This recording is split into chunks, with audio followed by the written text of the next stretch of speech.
We're the Orwells, and we are a rock and roll band from Elmhurst, Illinois.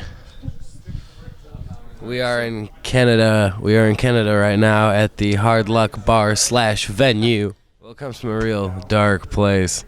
No, sometimes. I think, we all started out on your, classic rock and roll, which is, you get, like Nirvana and then even, like The Who and Zeppelin and the Stones and all those bands. And then it's just kind of time went on and you overplayed those bands. You started trying to, dig deeper and deeper and deeper and finding, stuff that you could that was, refreshing. And then that kind of leads you to, or at least for us, it's Stooges, Velvet Underground, Modern Lovers. And then you kind of even dig back further and you get to, Nuggets and all that shit. And then you think you hit something new, and then you realize that there's just all these bands around today that are kind of doing what they were doing back then. You like Ty Segall and Black Lips and those bands, and then that's kind of who we strided to be like then after discovering them. Record is called Disgraceland, and there's a lot about, I think, kind of just American suburbs. There's underlying elements like that, and then there's just stuff that just from being in a band and going on the road and doing stuff like that too, I mean, what'd you say? Yeah, it's real suburban, got a lot of underlying suburban themes. If you come from in America, we have these things called the suburbs. Now I walked through the suburbs for a second in Canada. It looked pretty much the same. So I'm sure some Canadians can relate to it, and it's not very if you're a city kid, you're probably going to like it too, but I think it might mean a little bit more to somebody that grew up in that sort of area. Not really. I mean, it was just about, making a better record, and I don't think it was we felt like we were pressured to make a better record, but that's just kind of what we wanted to do, and if we didn't, then it wouldn't come out. We did feel some pressure just because it was a whole new experience of making it, where you're in actual studios and you're working with producers and you have a label that is, kind of setting everything up before the album comes out. Remember when we wrote that album, released it, and then later a label came and was like, we'll put it out. It was a little different having a label there the whole time while you were writing and recording it. But that was probably the biggest difference, and it wasn't that much of a shock to the way we went about doing things. Probably.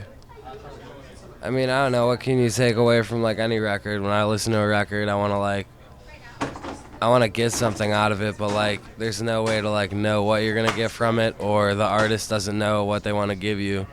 So I mean, they're gonna get what they get from it. For some people, it's gonna be a lot. Some people might not think shit of it. So take a listen.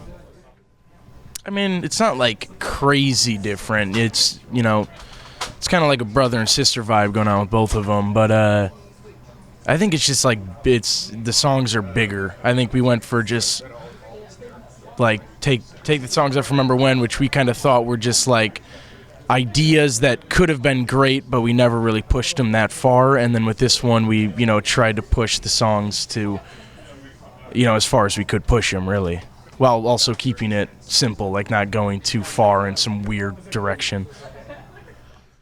Probably 2 inches. I don't know, we know how to go about this whole thing a little bit better. So, you learn a lot in a short amount of time when you're trying to do this type of thing. Whether it be because of interacting with different kinds of people or going to new places. So, it's not even musically, we've just grown a lot and learned a lot, just when it comes to being a person and interacting with the world around you. No, because it's the best career you could probably ask for in in our eyes. It's this is what we wanted to do our whole lives, and now we're given this opportunity. So, no, it sometimes does get tough though. If you're on the road for 2 months, or if you had a really shitty show, or if something's not going your way, then you might just get a little frustrated. But at the end of the day, it's we're seeing the world, and people are coming out to see us play our songs, and people are psyched to hear our music, and that's unbeatable. It's kind of hard to it's almost like difficult for it to be the same thing every night. Like if we tried to do the same thing every night, it just wouldn't work. So that's why we do it like we do, because we're not good at repetition. Yeah, I mean, the most that we'll like plan ahead is a set list, and then sometimes even in the middle of the set, that will just be completely like, fuck that, we're going off like our heads now. We'll take where we want to go with it. We keep getting asked these things, and see, the issue is that our parents watch these things, so we kind of can't say a lot of stuff just out of respect, Yeah, I don't want like my mom and dad to like throw up at the same time when I say something, like watching it through a screen while I'm like on the road, and they're just like, ooh, an interview, and then just like just puke right there. So yeah, sometimes you gotta keep those things to yourself. Yeah.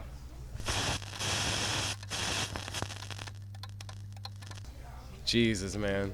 It's just one giant Crisco party. Yeah, I don't know. I forgot to take my acid for this question. But pretty fun. I'm going to say it's pretty fun. I'm not going to give it the whole fun, but it's a good time.